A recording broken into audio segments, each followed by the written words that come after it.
Good evening, everyone. Welcome to our fantastic webinar discussion about degrowth in Australia, what's possible. In a moment, I will be very delighted to introduce our two guest speakers, Anitra Nelson and Terry Leahy. But first, I would like to introduce myself and, excuse me, acknowledge country. So, firstly, my name is Michelle Maloney. I'm one of the co-founders and I'm also a director of the New Economy Network Australia. And tonight's fabulous webinar is a collaborative effort between the New Economy Network Australia and my main organisation, the Australian Earth Laws Alliance. So first, I'd like to acknowledge country and invite all of you to also perhaps acknowledge country in a Zoom chat or say hello. It's become quite the tradition in Australia for people to say hello in the Zoom at the beginning, which is really nice. So I'd like to acknowledge that I live, work and play on the traditional lands of the Kabi Kabi and Jinnabara people. This beautiful photo shows you the vista of the Glasshouse Mountains, which I can see when we look north from our suburb. So I would like to acknowledge that land was never ceded. All land in Australia continues to be the custodial responsibility and homelands of hundreds of First Nations across this continent. So I would like to acknowledge elders past, present and emerging, the young people coming forward to continue their traditions. And I also like to acknowledge the work that NENA and AELA, our organisations, are involved in helping to share knowledge about how we decolonise ourselves and live in this continent, I guess, respectfully and with a view to caring for all of life and all people. So that's my acknowledgement of country and also my acknowledgement and situation of myself. And now what I'd like to do is just tell you a little bit about the New Economy Network Australia and our Economics for the Earth Week. So this week we've got some wonderful webinars and discussions. At lunchtime today, we had a talk with the wonderful Indigenous elder Mary Graham about the relationist ethos and Indigenous philosophy and what that can look like for rethinking our economic system. And tonight, we've got a great discussion about degrowth. Tomorrow, we're going to have conversations with Daniel Christian Weil about regenerative futures and regenerative designs. And I think the following night, we've got our ecological economics conversation with Professor Robert Costanza. So there's a lot going on, and we're really looking forward to having more people join us over the next few days. And Economics for the Earth is a week of activities just to get a few of us thinking about what it looks like. And that's all part of AELA's Earth Laws Month. And so there's around 20 events this month, all online, most are free. I'll pop the links in a moment so that you can look up those different events. So that's pretty much all I wanted to say by introduction to the series that we're running. And we're really looking forward to tonight's discussion. Anitra Nelson and Terry Leahy are much respected and admired people working in a range of different areas. And what we're looking at tonight is a really exciting conversation about what degrowth is all about and what it looks like in Australia and anything else that they have set their mind to. And one thing I'd love to do is let you know that they will be in conversation with each other. They've got some questions posed, they're going to have a chat, and then that'll be 30 or 40 minutes of a yarn. And then we'll open up for questions and discussions. So please, if you have questions for them at any time, pop them in the chat. I'll collect them as we go. And without further ado, I will hand over to Anitra and Terry to say hello and to have your yarn. Thank you. Thanks very much, Michelle. Okay, so we're just going to introduce ourselves to begin with. So I became involved with degrowth formally back in 2012. I was a visiting scholar at the New School for Social Research in New York City and found out that there was the first degrowth conference of the Americas happening in Montreal. So I managed to be able to train my way up there and spent a really fruitful and interesting week where the conference popped up at different university campuses throughout Montreal every day. And a lot of the food was local food and some of it was dumpster dived, and it was just a very different conference from any kind of conference I'd been to before. And since then, I've been so involved in the movement that I've gone to 3 now other overseas conferences. And associated with that has been work like co-editing 2 books, one on housing for degrowth, another one food for degrowth.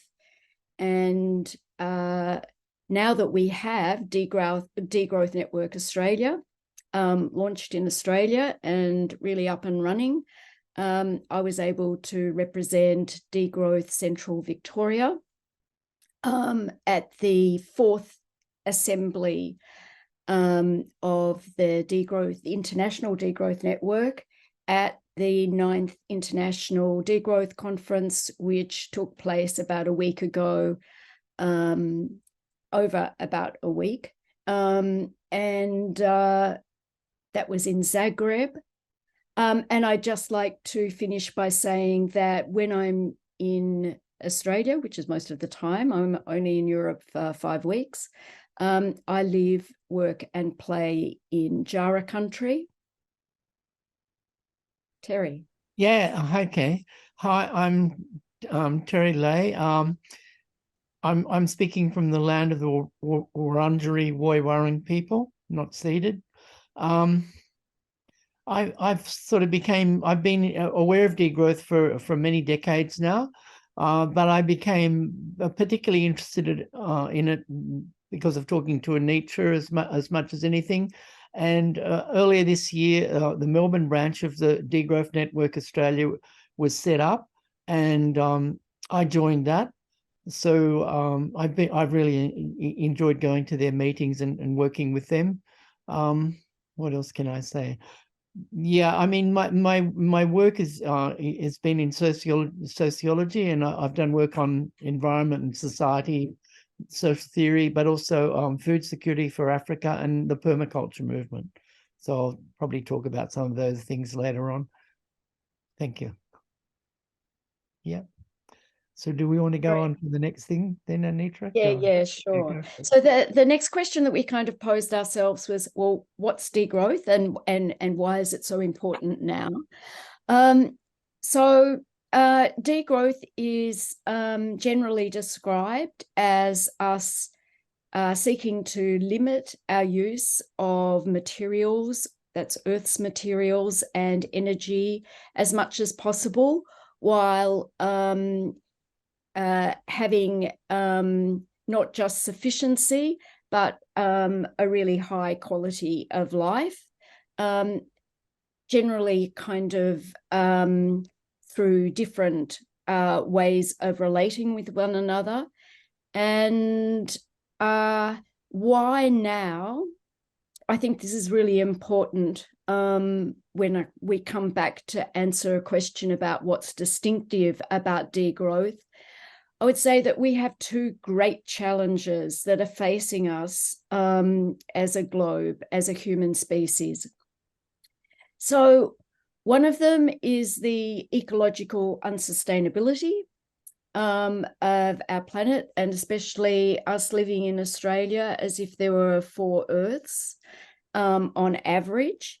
But the really ticklish problem within all of that is actually there's massive inequality. So there are lots of people in Australia who are actually living a one Earth, one planet lifestyle, or even less. And so degrowth approaches both of these problems together, combined. Terry.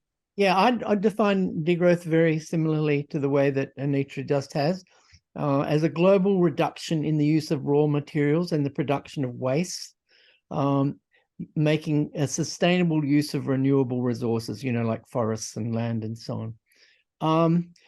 I would also say that degrowth is inevitable.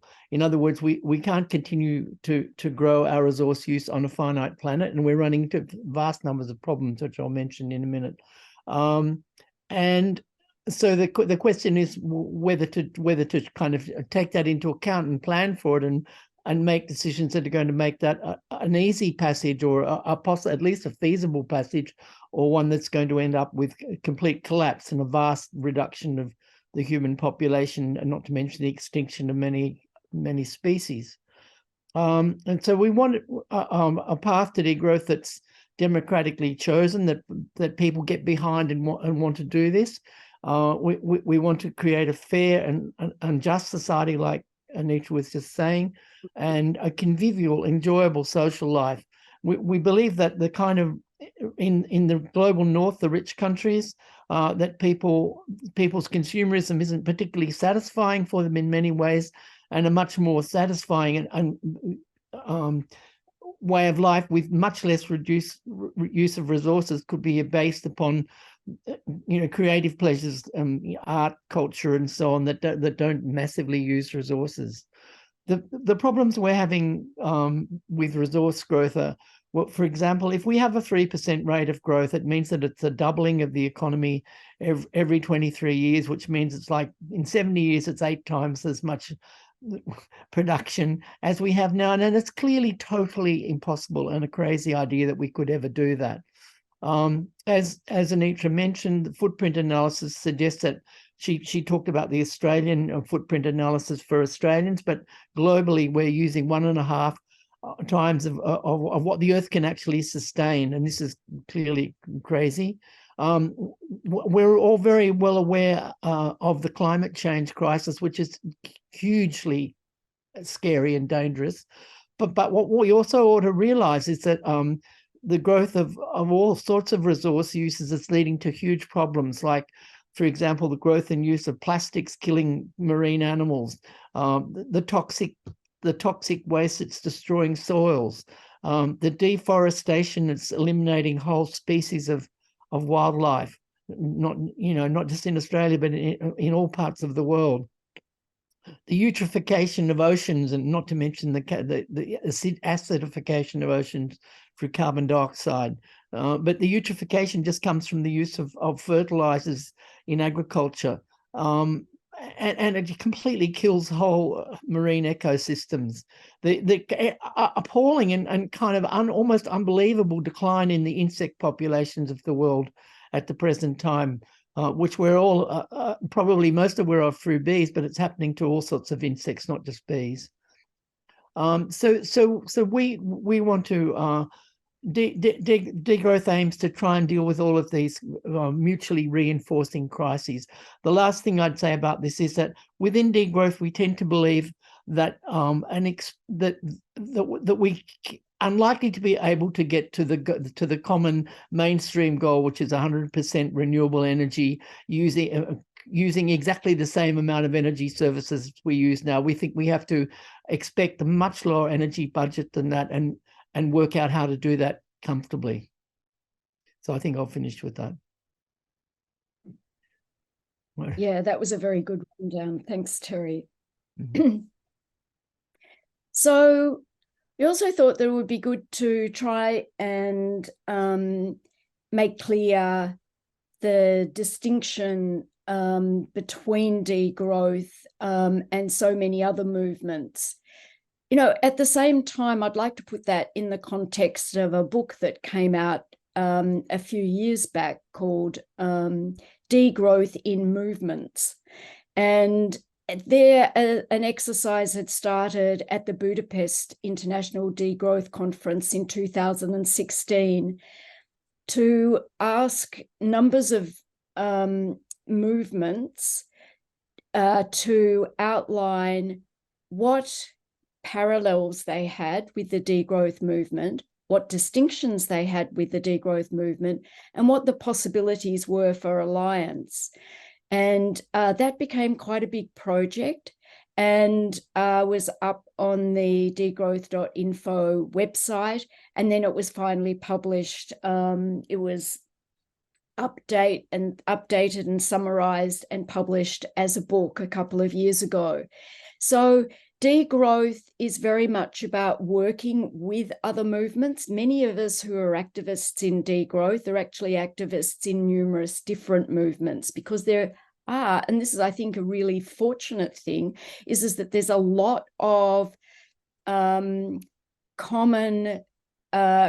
missions between various movements in the 21st century. And a lot of the social movements are coalescing around matters of equity and justice, and similarly in ecological sustainability. And there's a common anti-economic kind of thread, or very critical and interested in making changes in terms of our economic system. Nonetheless, what I would say is distinctive about degrowth is the tight way that it combines both of these aspects of human well-being and of caring for one another, as well as caring for Earth. And it's developed a few distinctive words or terms or practices. And I'll just mention a couple of them. One's called frugal abundance. And the concept of frugal abundance is really us enjoying having limited means. It actually introduces, you'll notice that most artists work within narrow limits, and they surprise people by being able to achieve things that are breaking down what those limits are. And in a similar way, degrowthers would like to live lives that are rich in understanding other human beings, in enjoying and respecting Earth, what we consider from a kind of highly consumerist society, the simple things of life. At the same time, there are notions such as the unconditional autonomy allowance. So most of us are familiar with a guaranteed basic income, for instance, but the unconditional autonomy allowance has a much wider brief and looks at public or community provided services that are actually freely given to people, but also just on the basis that people are given sufficient amount of energy and water and all of these sorts of things. So you might think, well, that's rationing and there are problems with rationing. But in actual fact, use of money is rationing, and in very unfair ways. So the unconditional autonomy allowance is one of those things that attempts to bridge the fair distribution questions. And it can work in a monetary way, but just as easily in a non-monetary way. And there are other concepts such as sufficiency, and we've mentioned conviviality. But I think maybe I've gone through the amount of time I have, Terry, and I'll hand over to you. Thank you, Anitra. That was great.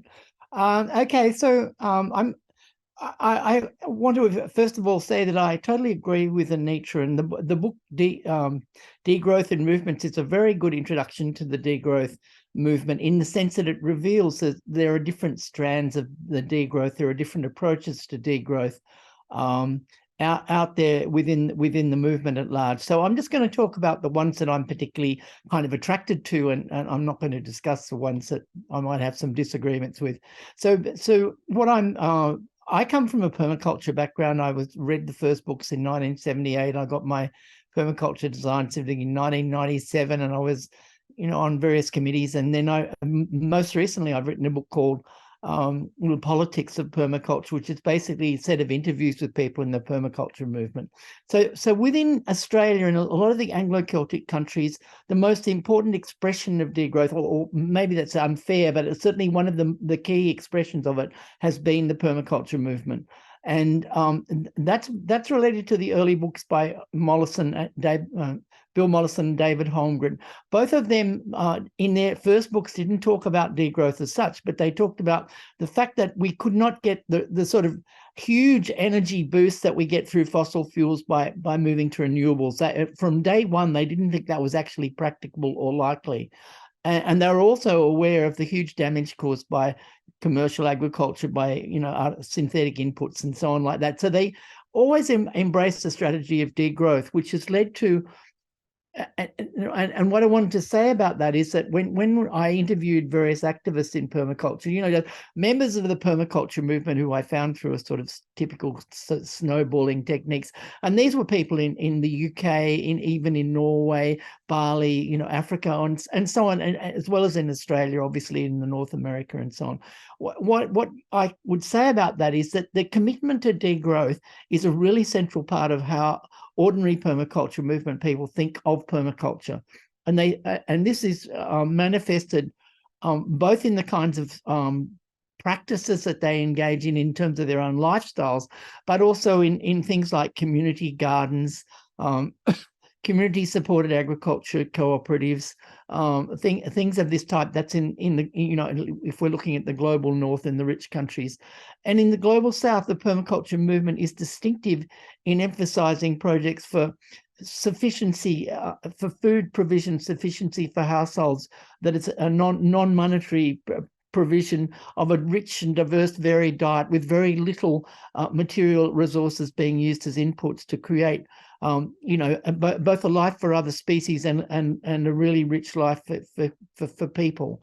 And so within the sort of foreign aid movement more generally, permaculture initiatives tend to be really in sync with a permaculture view of things, and kind of in the global south to kind of provide a model for people in the global north to say, yeah, we could live like this on virtually a very small amount of material resources and live very well on this. So I think permaculture is really important. The next thing I wanted to say is that typical of the degrowth movement, eco-socialists can also be attracted to degrowth, meaning if socialism means a sort of common ownership of the means of production of, land and factories and housing and so on like this, then in that sense, it can fit with a degrowth perspective, and that more and more socialists of different stripes and different varieties, obviously there's 101 varieties of socialism, are adopting a degrowth philosophy, and this is very encouraging.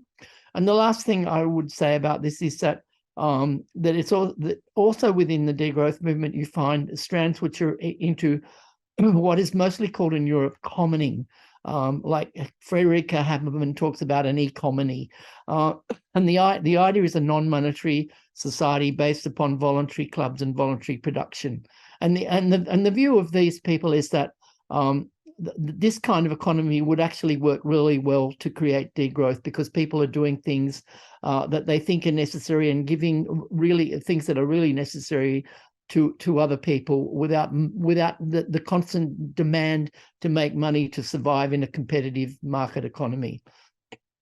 So I think I'll leave it with that, just to illustrate some of the different ways in which the things that the degrowth movement can claim as the kind of things that are being done. And turn it over to you, Anitra. Great, thanks.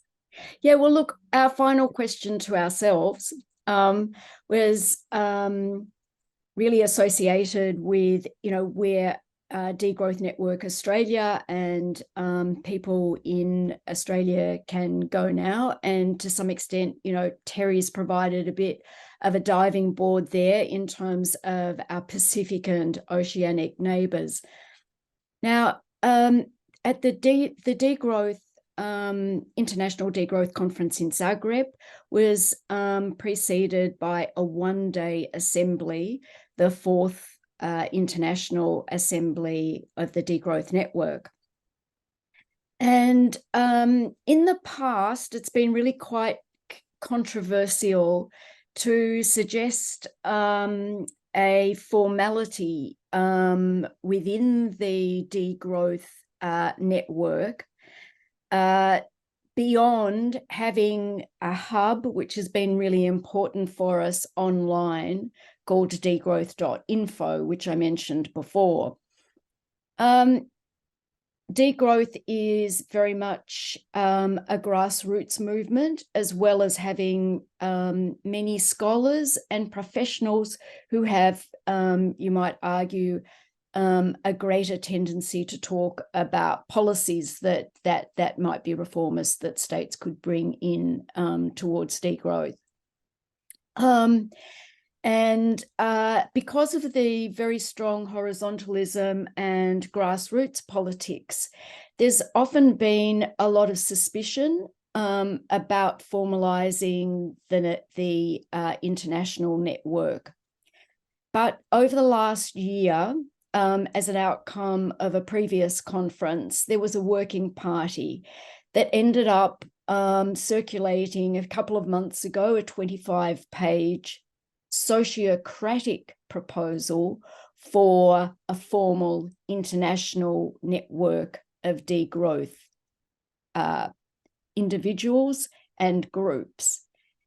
And at the assembly, which of course has now been called a watermark assembly, that proposal was passed. In principle, there are lots of smaller issues in terms of the actual proposal that different working groups on the day of the assembly decided could be relooked at, fine-tuned, tweaked, even cut or whatever. But in general, it's now official that we're moving towards formalizing the network. Now, this doesn't preclude people identifying as degrowth activists and having degrowth activities and groups which are actually not formally aligned with that, and they won't be thought of as secondary in any way. I think the main purpose for the international degrowth network has been to consider seriously how much easier it would be to communicate with one another, and also to perhaps unify around various missions and policies and activities by having that structure there. So I won't go much into it. Those of you who are familiar with sociocracy, it's on a sociocratic basis, the proposal. I think the most important aspect of it for Degrowth Network Australia is that those of us, and I was the only person who was living in Australia who was there. There were two Australians who have lived for several years, one in North America and one in Europe, who were present, and someone from New Zealand. And we came together among the continental circles to represent the oceanic circle. And there's now been a proposal that there's a few degrowth networks in New Zealand, and our degrowth networks in Australia get together in the next couple of months. And we're also reaching out because, as Terry's outlined, there's actually enormous potential for us to be able to constructively work with people in the Pacific and oceanic area on degrowth, and sharing our experiences. There's so much that we have to learn from them. I'll pass over to you now, Terry. Okay, I'm just attempting to do something here. So I've now done it. Wait a minute, I'm going to put this in the chat. So what I'm going to talk about is how in Australia you might like to get involved in the degrowth movement if you're not already involved in it. So the basic Australian organisation is called Degrowth Network Australia, and if you look that up online, you'll find that. And I've also written down here the URLs on the chat. Within that framework, there are various nodes of degrowth in Australia. So there's the Melbourne one, there's the Central Victorian one that Anitra's involved with. There's one starting up in Ballarat. I'm not sure what other degrowth nodes there are at the moment, but clearly these are very easy to set up. Basically, get into contact through the DNA Australian network and then call out to other people who may be in your area who want to set up Degrowth, or just start with some friends and get it going. And we've also the Melbourne group is doing things like, for example, the main thing we're doing at the moment is the Spring Degrowth Festival, which is going to be held at Ceres, which is the local environment centre. And we're having a whole day of activities. Things like we're going to invite groups to come along who we think are in sympathy with degrowth in a general way. For example, the Really Free Market. We're going to have an infographic about energy literacy. The Brunswick Tool Library, a mending circle for textiles, food growing options, a seed swap workshop, information about retrofitting a house, Zero Waste Victoria, a bike workshop, and various environmental and political groups like Catalyst, Black Spark, New Internationalist Bookshop, XR, and Ceres itself. So the aim of the festival will be for people to set up stalls, tables around the village green, as they call it at Ceres, and there'll be a speaker for much of the day, and we'll have different topics, like bike repair, what is degrowth, and things of that type. And we're going to have a few musical events, and we'll have some free food provided, and there'll also be the option of buying food through Ceres.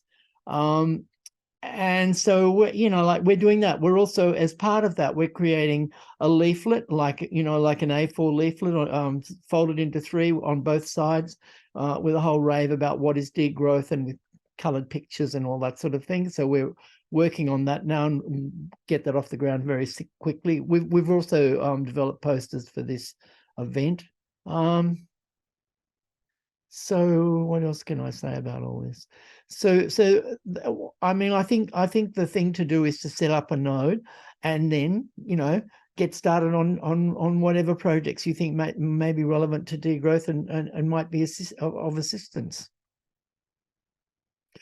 I'm not sure that I have anything else to say about that, but I'm sure things will come up in the questions and in discussion with Anitra in the rest of this session. Okay.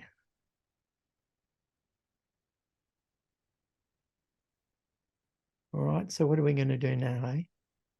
Well, we should call for questions. There are heaps of questions piling up, guys. I'm collating them whenever you're ready. Yeah. We're ready. You can go, Okay. Michelle. Well, thank you very much for that excellent introduction to what some of the key concepts are and what some practical things are. And can I just add to Terry's lovely list of things to check out? I put in the chat a link to the NENA, the New Economy Network Australia website's events page. If you go onto the events page, you'll see the events that are coming up this week around economics for the earth, but you'll also then see, I think we had 8 or 10 really excellent webinars across Degrowth Week. So all, excuse me, the recording for all of those webinars are there. You'll see Terry and Anitra, Anissa and Nat, and many other excellent folks chatting about all these core issues. So that's a plug for previous stuff that's happened only within the last few months. Yeah. So let's go to some questions. And what I'll do is I've grouped a couple. We have a couple of questions linked to communicating about degrowth, so I'll start with them. We have a couple of questions to do with population size, immigration, and challenging growth. Some comments about other traditions, such as Buddhism and such, that connect with degrowth. And then some beginnings of people's questions and suggestions relating to very particular measures and actions, whether that's curtailing travel or thinking about living within carbon budgets and things like that. So starting with the 2 questions, one from Susan and one from Cindy, about communicating about degrowth. Susan has asked, if this question's not answered by the presentation by this evening, my question addresses the term degrowth to the uninitiated. How can we express this to mainstream Australians without them thinking we're saying, let go of your life and convenience and everything? She goes, I mentioned degrowth and they say, tell them they're dreaming. Now, linked to that, Cindy, I'm sorry, I keep trying to say Sydney. Cindy has asked, how do we convince the mainstream that there really are limits to growth? So, thoughts? Yes, well, it has always been controversial that the movement was called degrowth, and it's kind of like referred to as an explosive kind of. I suppose it's deliberately provocative, and the movement's maintained the word because it does in fact kind of actually lead on to sort of, some quite constructive discussions, because people say, well, degrowth, what on earth are you talking about? Because it doesn't mean everyone decreasing. We explained sort of earlier on, it's actually about evening out people's use of materials and resources, so that all of those people who are not getting enough do get sufficient. But it definitely is about diminishing consumption by those people who are over consuming. So there are, as Terry has pointed out, there are, and people themselves are now experiencing, there are very, very clear impacts of just simply global heating. And carbon emissions is just the tip of the iceberg of the kind of ecological crises that we are facing. So I think that, in fact, I'm finding that we have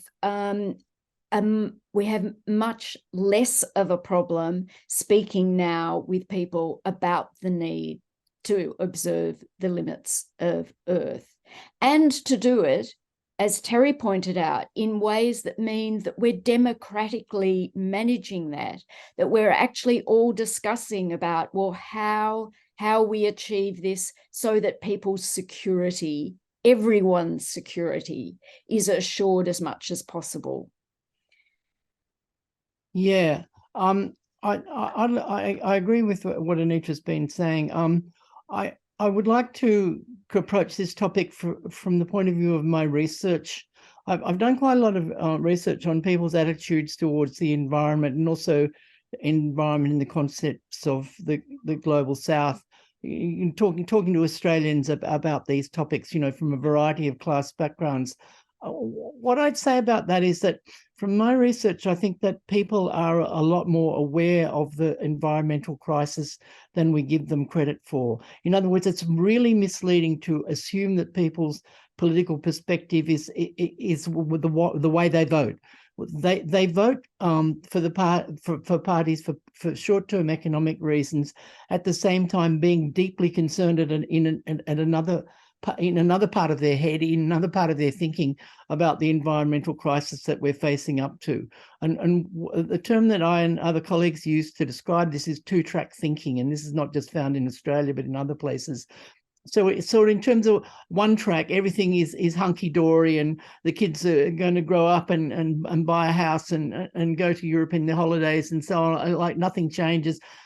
That's one track. The other track is that, like, within the next 50 years, we're going to have a God Almighty catastrophe, and that's what we have to deal with. And so I think it's a matter of tapping into that. The danger, which I think a lot of environmentalists are not aware of, is that if you soft soak this stuff and say to people, we can move to 100% renewables without any huge economic problems, and everything's going to be the same, we're going to live the same lifestyles that we have recently in the rich countries, people don't actually believe you. Like they kind of know better. In one part of their brain, they know a lot better than that. And the end result is they don't trust environmentalists. They think, I know what's happening here. The Greens are trying to sell us this whole rosy pink scenario, and we're going to support it. In the end, we're going to be living in stone huts.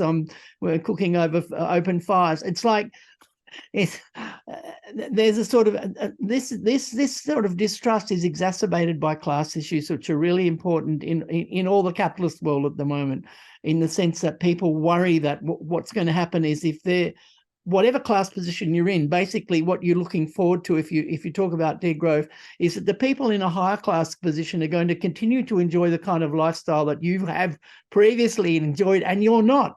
And that causes a lot of class resentment, and that gets expressed in relationship to environmentalists as a group, which is mainly considered to be middle class.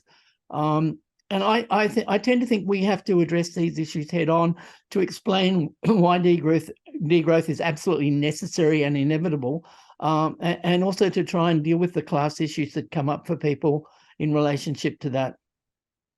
Yeah, and I think the other interesting thing is that there are quite a few surveys, especially in France, where the degrowth movement really took off. A lot of people actually think degrowth is a good idea. They can kind of see the logic of the kind of arguments that we've been putting. Yeah, I'd agree with that. I think that's right. I think there's a lot more hidden in a country like Australia. I'd say it's hidden. It's probably more open in France, but there's a hidden, the bottom part of the iceberg where people are actually not that far away from the way we're talking and thinking about these issues. Thank you. And I'm just keeping track of some of the comments coming through. Let's turn to the population issue. This is always a very important one. Would you like to share your thoughts on both the importance of population growth and population management, as well as the debates, the debates that really get very heated and often justifiably so, and often not justifiably so? Population degrowth. What do you think? I think that, population, one of the things is where, because we live in a world where over the last 100 years, in particular, we've had massive inequality, and we sort of breached the average one planet footprint back in about 1971. So what we have is not simply a population problem, but we have over-consuming humans problem. And so that's why it becomes very complex. It becomes complex because although people make estimations about the carrying capacity of Earth, that will always be based on some kind of standard of living. And we still, as if we're to have our democratic rights to all have a say in what that standard of living is, then it's unclear what a kind of appropriate carrying capacity for the Earth would be. But I would say that personally, I more or less decided not to have any children. It was because I could cope with not having children. Some other people really want to have children. So it seemed to me that although there are regrets and there are disadvantages of not having children, very definite ones, that's I could see the cards on the table right back when I was a teenager over all of that. So I can see that population is a problem, but it can be used as in a way which makes people who maybe are poor and have lots of children feel bad when they shouldn't really feel bad. Yeah. Well, my comment on all of that is that, there's a standard sociologist reply to this question. So I might as well give you that. And I'm surprised it's not more widely understood. But basically, there's a number of things. One is that in the rich global North countries, population is actually declining. And that it will continue to decline. Like if the same fertility rate continues, like in 100 years, we'll have much less people from those countries. In the global south, there are very few countries where population's not stabilizing. Countries in Africa are more likely to be increasing their population, but not in the world, and not even in the global South as a whole. So that's one part of the standard sociological reply. The second part of it is to say this: if you want population to decline, the basic thing to do is to educate women, so that they have control and help, through various kinds of political action to give women the option of not having children. This is massively effective. It's been done in many countries of the global South, such as Indonesia and so on, very effectively. The third part is to say, along the lines that Anitra was saying before, is that we don't necessarily have a population problem. What we have is a problem with 20% of the world's population using 80% of the resources completely unsustainably. And in a sense, what we in the in quotes global North have to do about that is to move to a much less resource intensive way of life, and that's what degrowth is all about. And then going beyond, like, that's the standard sociological reply. Well, going beyond that, from my own perspective, what I'd say about it is that there are all sorts of reasons why in countries in the global South people have lots of children. They basically don't feel secure in their old age unless they have children to look after them, and that's because of the way the society's set up. It's not inevitable that Africans are on the breadline and that they're basically starving, and 50% of, between 25 and 50% of young people under 5 don't get enough to eat and get stunting from insufficient nutrition and diarrhea and whatever. None of that is inevitable, and it doesn't take huge amounts of money or vast amounts of electricity or any of this stuff to actually deal with these problems. They're social problems, and they're problems of technology. A decent permaculture plan and implemented by people who want to do that is extremely effective in dealing with these problems, which relate very closely to population pressure. Thanks, guys. There's a few comments coming through about the population issue, but so that we can chat about other issues as well, we might move on. Someone, I think it might be Jenny, has mentioned, and I was going to put to you guys, the sort of typical equation of IPAT. What do you think of that? The impact equals population times affluence and technology, which connects to consumption. I think it's a great one to remind people that not all fast-moving populations are consuming, and not all consuming populations are have a high population growth rate. Did you want to say anything about IPAT and its relevance today? Yeah, I totally agree with IPAT. I mean, yeah, absolutely, yeah. But yeah, I mean, the kind of technology is really important in that equation. And like in a way, it acts like technology is a zero-sum game. You have more technology, you have more impact.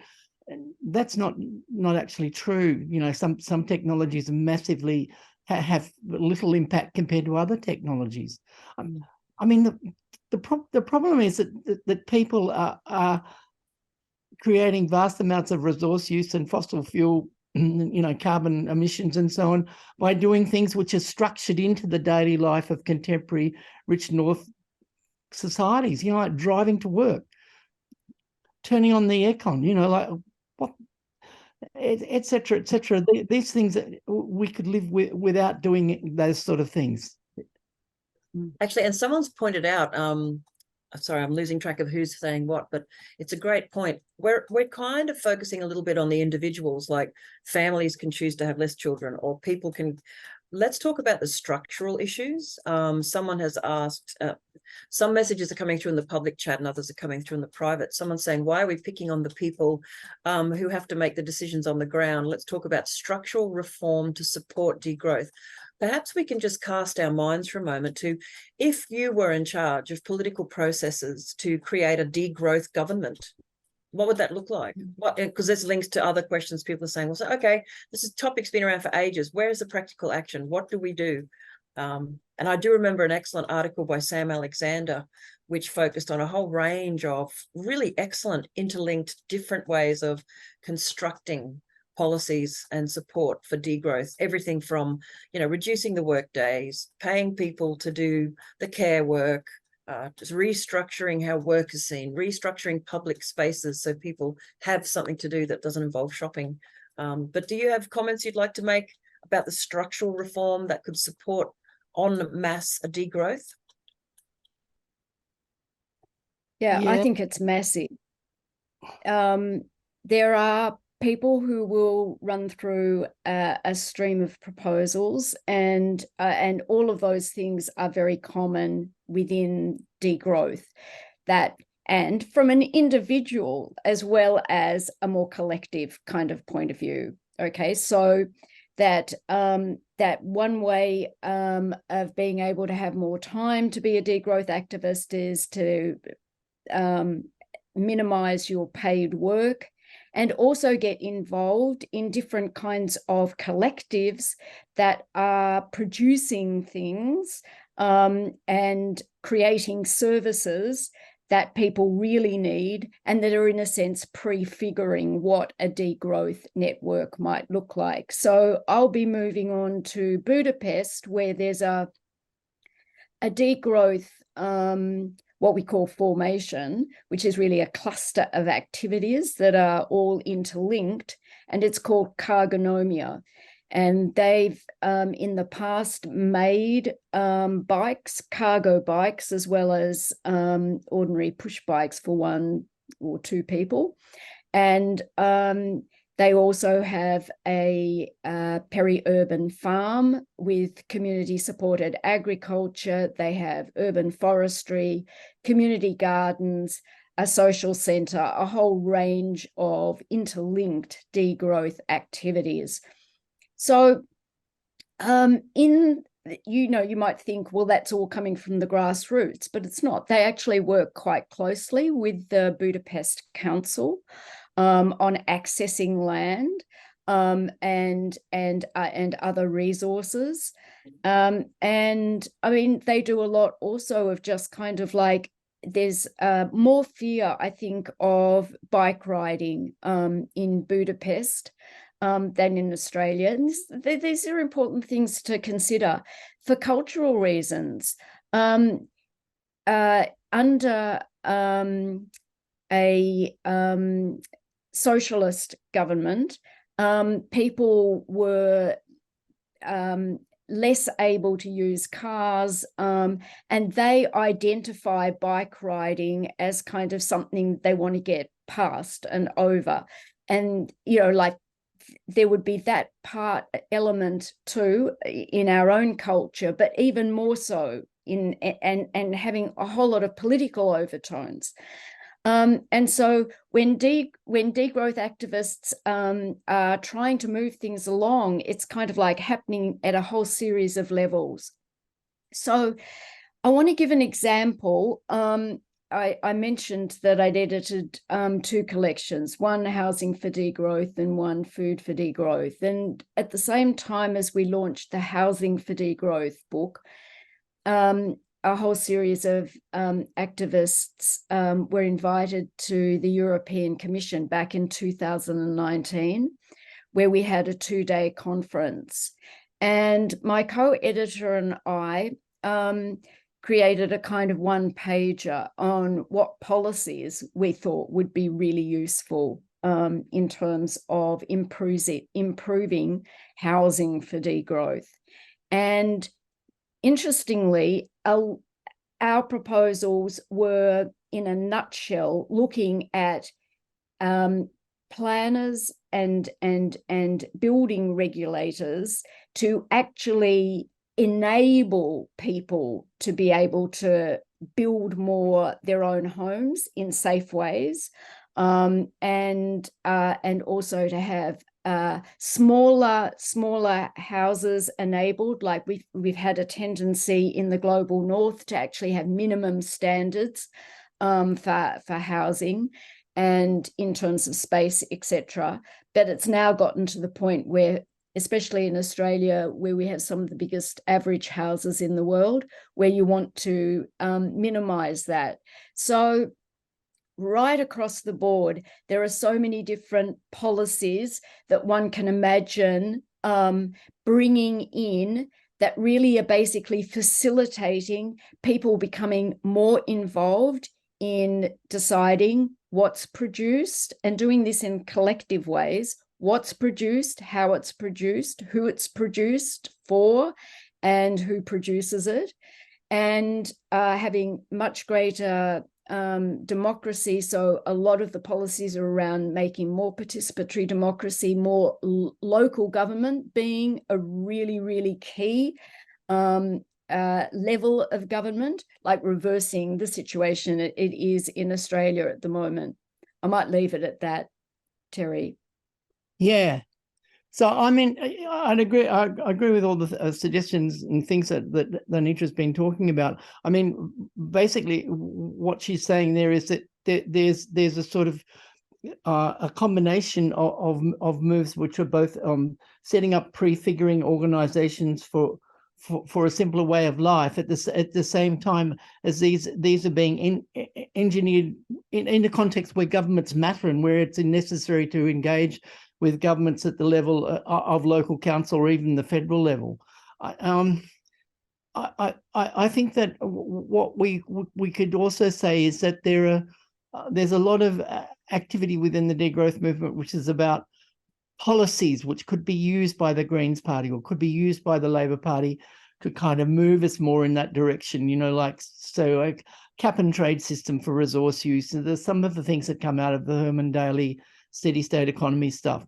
And on my view about those is I think I don't really oppose them, and I'll support the Greens Party to a certain extent.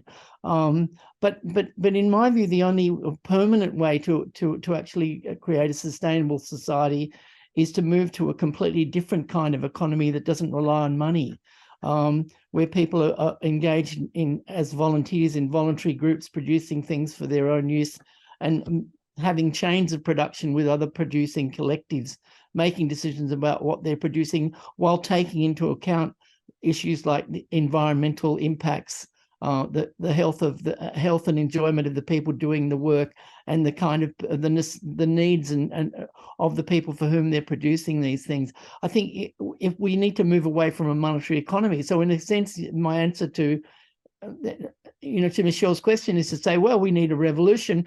What we should do is a revolution where people agree that we're going to stop using money and move into the various and occupy the various work sites around the country and around the globe and start moving in that direction. And I suppose I think if you want to say, well, where has that happened?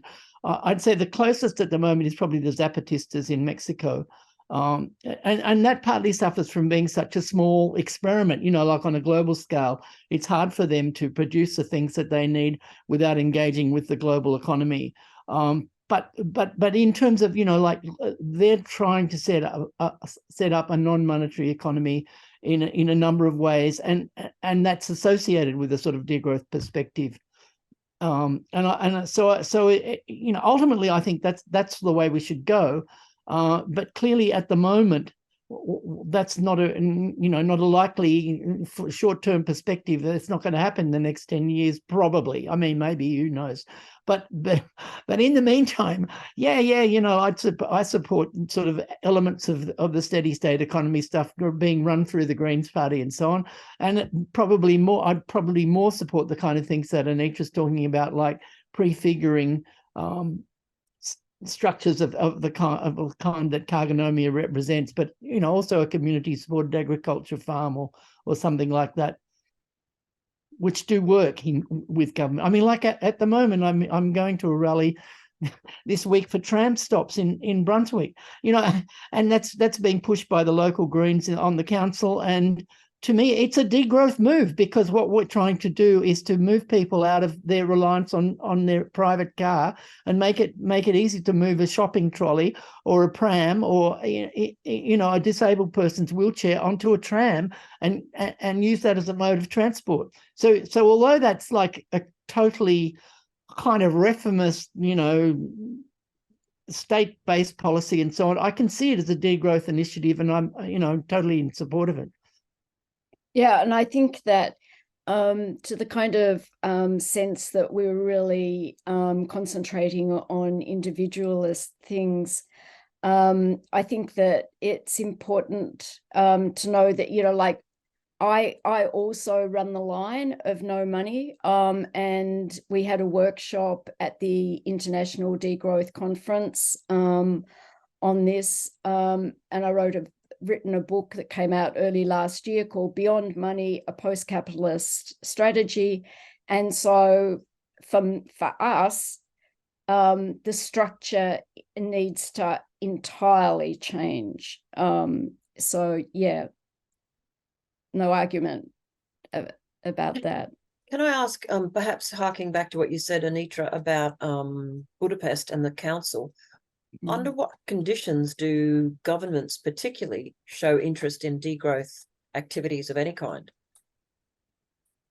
Well, it's even been mentioned in, you know, last year in one of the IPCC reports. And in fact, the chairperson of that particular report opened our conference. And she admitted that she'd become interested in degrowth and that she'd sent her daughter along to the Budapest conference on degrowth, so that she had a spy who came back and told her about it.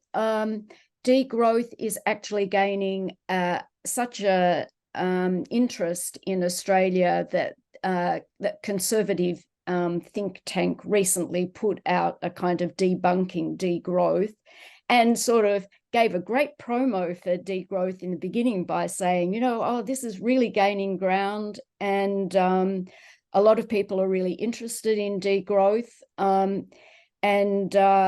So I think that basically councils through to federal governments they're concerned now about this challenge of climate change, and there's a dearth of policies that really, I think, have that they feel comfortable taking to the voters in that sense. And so in as much as degrowth has become something of interest, politicians who are really keen that we do actually do things towards limiting see this as a possibility for actually bringing in better policies. And as we've already sort of said, a lot of degrowth policies have great parallels with what eco-socialists have been arguing for a long time, and a range of other activists. Thanks, Anitra. Tonya is on, and Tonya is one of the co-conveners of the Degrowth Network Australia. Hello, Tonya. And they have asked, how do we get the degrowth movement growing? Should there be more activism? You know, I think there's a sense of frustration in their comment in there. But what do you think, Anitra and Terry? How do you get more people knowing about and acting towards degrowth strategies? Well, beyond talking, I'm a great believer in action. And so in our area, we've got a repair cafe that's already running. We can identify a whole series of things that are happening in our area that are already degrowth. And as soon as we then put that label on there, then people start to understand, because they see it happening. You know, you can talk about things, but until people can make a connection with what they do in their everyday lives, then I don't think we move forward. And then once we make that connection, I think then we get support. Yeah, I'd agree with that. I mean, I think what the Degrowth Melbourne group's doing by holding this festival, which is really a collection of workshops on how to do degrowth and so on, is a good idea. And what this obviously relates to is various activist strategies, which are exactly like Anitra's talking about, you know, like food not bombs and so on, is a strategy for providing free food and so on. So there's a lot of different options in that space. And I think getting involved in them makes sense. Personally, I also think that we should be leafleting the outer suburbs with explanations of why we're in such a mess and what can be done about it. That's, you know, but anyway, and no doubt we'll do that at some stage.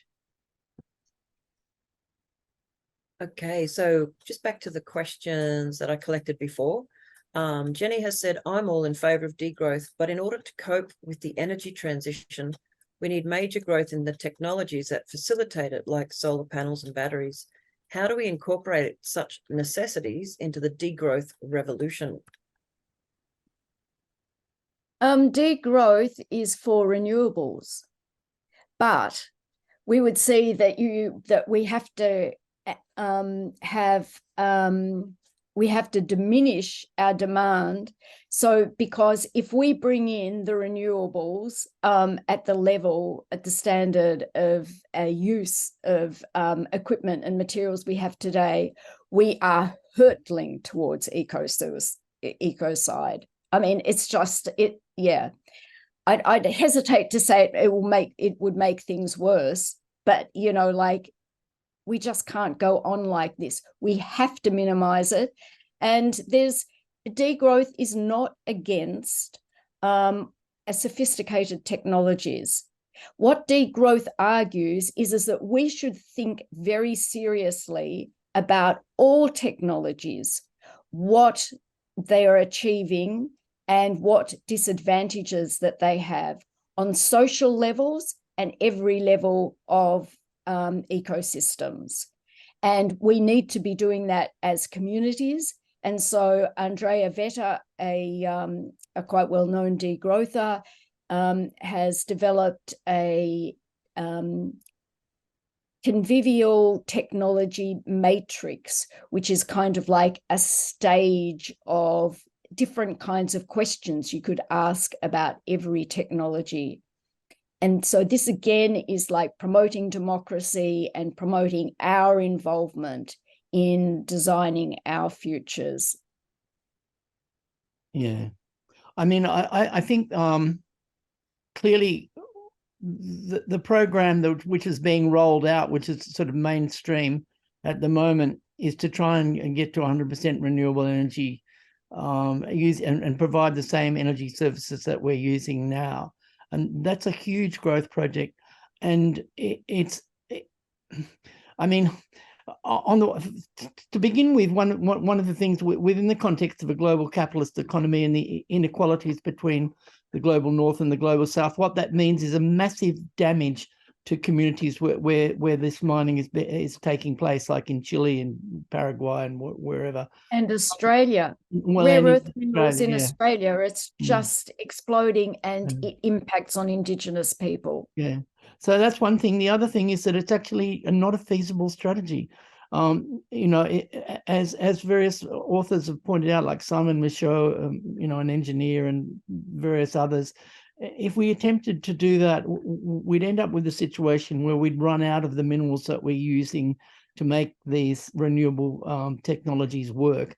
You know, we'd run out of lithium and even zinc and copper very quickly. Very quickly. Like in the first iteration of this energy technology, at the levels of we're now using energy services, would completely eliminate these minerals. I mean, that's not much good for the rest of humanity's future, if there is one. And it's just not feasible. It can't possibly work. So what we have to look at in countries of the global north is using like something like maybe 10% of the energy services that we now use. That's not incompatible with creating some energy services in the global south where it's absolutely necessary to do so. But we have to really rethink that whole strategy, and to talk about it in terms of we need a growth of, I mean, in a way, it's true. We obviously need more renewable energy than we've got now, but how much more? You know, that's the question. Yeah, I often comment back in 1995 when there was about 20 of us were recruited into Australia's very first climate change oriented agency, the Sustainable Energy Development Authority, in the New South Wales government. And about a third of us worked on energy efficiency and demand management across all sectors, across all issues.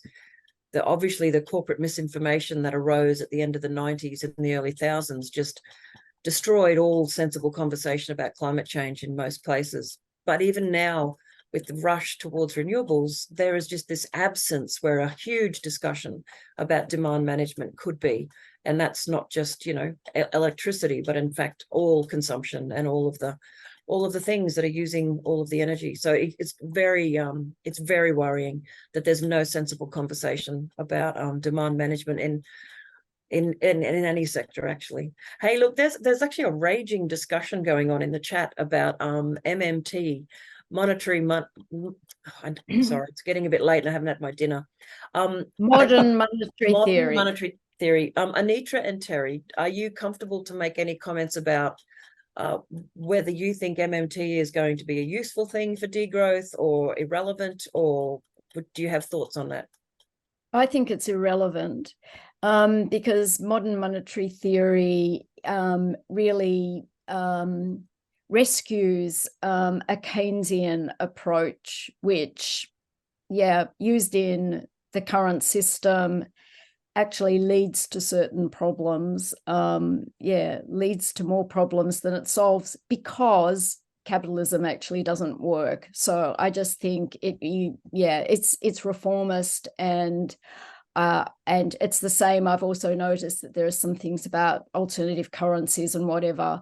That's what my Beyond Money, a Post-Capitalist Strategy book goes into, because I've looked at in this area for decades. I did my PhD on monetary theory, and unfortunately, we actually just have to move right beyond a monetary economy. That's my conclusion. Terry. Yeah, well, obviously, I'd agree with that too. But what I'd say to a sort of more particular answer, within modern monetary theory, what they say is we can add more money into the system so long as there's economic slack. Like if we had 30% unemployed and we use government money to do that.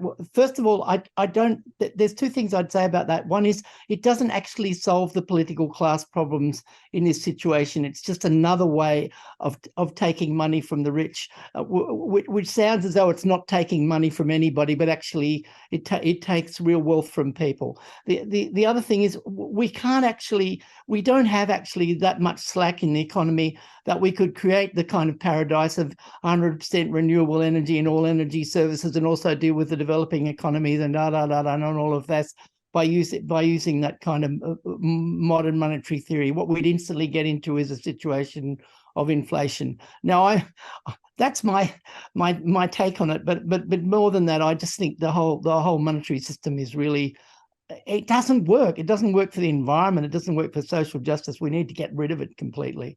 And if you want to, details on that, you can read either Anitra's book, Beyond Money, or go to my podcast on Buzzsprout, which I put in the chat here, and find a detail on that thing, how a non-monetary economy could work and why it's a good idea. Yeah. MMT actually is growth. That's what it spells, growth. Well, yeah. Okay, there's a couple of folks making further comments about MMT, but given we've only got about... it's very popular. Yeah, very popular. And that's okay. Discussions are good, but let's jump on to another topic. Someone has asked, how do we pay for degrowth? I'm not sure we have to pay for degrowth, but I guess... Degrowth is nice to sort of bring in because it's I don't think it's a matter of paying for degrowth. It's degrowth is about reorganizing our societies so that we have greater security in a period of history where we're facing massive ecological changes. And we all really need to be working together because we're likely to have more floods and more bushfires and that kind of thing. And so it's all about us working together And I suppose one of the non-monetary ways of looking at this is don't think about it in terms of pay, if that's looked at in a monetary way, and even if it was looked at in another kind of way, I see degrowth as a kind of like a hopeful way forward. It's an optimism that we can actually change and that things can be resolved. Yeah, well, what I'd be saying about that sort of idea is that I think it just like Anitra said, I think it works within the framework of an assumption that we're working within a monetary economy pretty similar to what we are now. If we think of it in terms of human activity, what it means is that human beings at the moment are spending a lot of their energy and time doing stuff which is completely useless and also stuffing up the planet. If those human beings were spending their energy and time doing things to restore the planet and look after it and move to a degrowth, a simpler way lifestyle, there's no need for that to be a problem. The people who are producing food to support these people who are working would still be producing food to support these people working. None of that would change. It's a problem that only seems to be a problem because we're thinking about, where's the government going to get from? I mean, we assume that the rest of the economy is going to go on as per usual. Well, no. Anyway. Well, I know it's an interesting topic, and I remember having Richard Dennis on once, and inside our NENA discussions, and as he said, it was in relation to the fact that the coal industry is always arguing for so many subsidies and for people to be paid to transition, if at all. And he said, remember back in the 80s when you put a photo of film in to be developed, and you waited a week to get your photos back? There was no screaming and arguing that when digital tech came in, we had to subsidize those poor buggers whose businesses shut down because no one put their photos in anymore. And I often think of some aspects, I'm not an expert, but I think of some aspects of degrowth as I have chosen not to fly anymore, except maybe once again in the next 4 or 5 years. That's not going to put Qantas out of business. But if more and more people don't fly and they just run less and less flights, and the folks who were previously fully employed in the airline industry would then have to go find another job somewhere else. These things happen. The economies change, so I think the who pays for degrowth is valid when you're looking at very, really fair, just transitions. If a place said, we're definitely going to stop this industry, and we've spoken to folks from Newcastle who were part of like a transition project, and they said it was really good. They got support, they got paid to earn a living while they were retraining to do something else. Yes, if we choose as a society to do it, we must be compassionate and support each other. But otherwise, most of it is just choosing not to buy certain things, not to do certain things. And at the moment, before we reach Anitra and Terry's moneyless society, capital will follow where the people are doing things. Like if we stop putting in rolls of film to places, those places shut down. So I think there's so many degrowthy things that we can do under the radar without really needing, significant investments yet. But anyway, that's different to transition. We're coming up towards the end of our time. Before I go back to any final questions coming in, I wonder, Anitra and Terry, if there's anything that you'd like to discuss that you haven't had a chance to talk about just yet, or anything you wanted to revisit. I might just bring up that I had the pleasure of meeting Kohei Saido at the 9th International Degrowth Conference in Zagreb, and he had appeared as a keynote speaker at an eco-socialism conference earlier in the year at Trades Hall in Melbourne. The interesting thing about Kohei, who's really he describes himself as a Marxologist, he's written a book advocating for degrowth communism, and it sold over 500,000 copies in Japan and has recently been translated into English. So this says a lot of interesting things. Number one, people in our area, look, it's easier to go on a sailboat to Japan than to Europe, we want to increase our connections, and he's very interested in the Australian connection. And whoopee, he says that degrowth is not very kind of like popular in Japan, but they've sold over 500,000 copies. He said because people are looking for change. They know that there are things wrong, and so they're just interested in, like considering what the different ways that we could live are. And so that just shows you how important degrowth is, just even to know what it means. Thanks, Anitra. And Terry, any other comments or thoughts you wanted to circle back to, or just touch on before I start to wrap up? No, You don't have to. I suppose, yeah, I'd like to say this. I think I really like the degrowth movement because I find it very easygoing, not particularly judgmental, very convivial. It aims to be convivial, and it succeeds in that.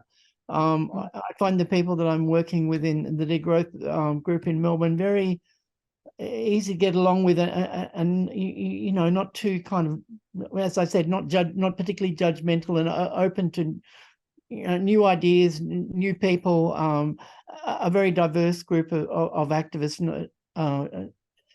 Without really fixed ideas, it has to be like this, and I like that about the degrowth movement. I think it's got legs in that sense as a social movement, because it's not too self-enclosed, and like I think in some social movements people go around in very tight circles saying the same thing to each other and kind of enforcing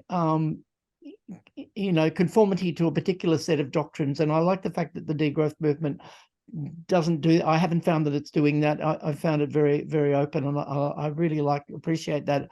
And I also think it's really politically effective. I'd also just like to acknowledge that it's fantastic to have 90 people interested in coming to a talk like this, and then engaging so enthusiastically in chat. I think that's wonderful, and it's fantastic. It's sort of necessary in Australia, because a lot of us beyond our neighbourhoods, especially in a world where we are wanting to minimise our transport and stuff like that, we need to be doing things successfully on Zoom and engaging well with one another, and that's great. Oh, I agree. And a lot of people bag out all these online conversations, but for someone like me who is really trying to reduce carbon miles, and also I'm getting old, lazy, and I love staying at home, these conversations are really valuable, and we can share great ideas and go back and put them into practice. I also just wanted to say a number of people are making lovely comments, just saying thanks for your time. A couple of points popped up about topics we really don't have time to chat about, but veganism and agriculture and food production. And someone else is commenting on, well, how do urban people kind of move into a degrowth mode if they don't have a lot of non-monetary things to trade? It's actually a really interesting question. And I think just a little plug for Sustain and Nick Rose and others working in the urban agriculture side of things and community supported agriculture movement. There's so many good, great ideas out there in food. And I guess my sort of thought was, and I popped it in one of the chats, for all of its terrible output, the COVID years showed us really what's super important. And what's super important was food and health services. Probably more than anything else, a bit of love and a bit of care. Someone actually put in the question there tonight, where's love in the degrowth movement? And I think love is at the center of degrowth. It is. The only way you can care about degrowth is that you love the planet, you love the people, you love slowing down enough to actually value your life. So I think there's been some great comments and some great points in there. But I think love is at the center of all of the good things. Yeah. Oh, sorry, I've got a dog on my lap. You may see me moving the... He hasn't had his dinner. We haven't done nighttime webinars for a while. He's very unimpressed. He's now pushing the laptop into my face, which might be some time for love and food and cuddles, which are all the good things in a degrowth space. I might have to go and do all that with my dog and my family. But look, can I just say a huge thank you to Anitra, who's over there in Europe, meeting, learning, and getting ready to come home and share terrific stories. And Terry, down in Melbourne, where you've actually had some warm weather, which is good and bad all at the same time. But thank you for giving up time and sharing the work that you've been doing and engaging in these discussions. We won't be able to move forward into a better future without the thinking, the talking, the wrestling with these ideas that we're all involved in. And I think it's a very amazing and crazy and scary time to be doing all this, but thank you for your time. And thank you, Michelle. Yeah, thanks very much, Michelle, for organising this great session. Absolutely. I love nothing more than a good old conversation. This has been a good one. So thank you to our speakers. Thank you to all of you for being with us. For most of you have been here for 90 minutes. And do tune in to the rest of what NENA has to offer, both in terms of our Earth Economics Week this week. And please do think about breaking any taboos on traveling. Even if you have to ride a camel, come and join us at the first in-person NENA conference in Canberra in November. It's our first get together in years. We'll be there. Yep, I'll be there, and it's my one flight. Anyway, I'm just got obsessed with carbon budgets and biodiversity budgets at the moment.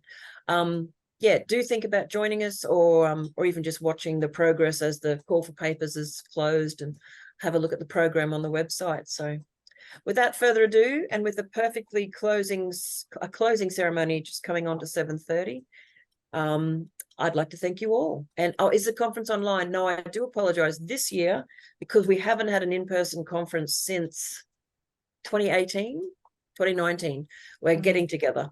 And this is my last big NENA conference that I'll be organizing as I pull back next year to hand over the reins of coordination to a lot more younger people who don't have to manage 3 organizations. So we will see you in Canberra, but we'll see you online before then.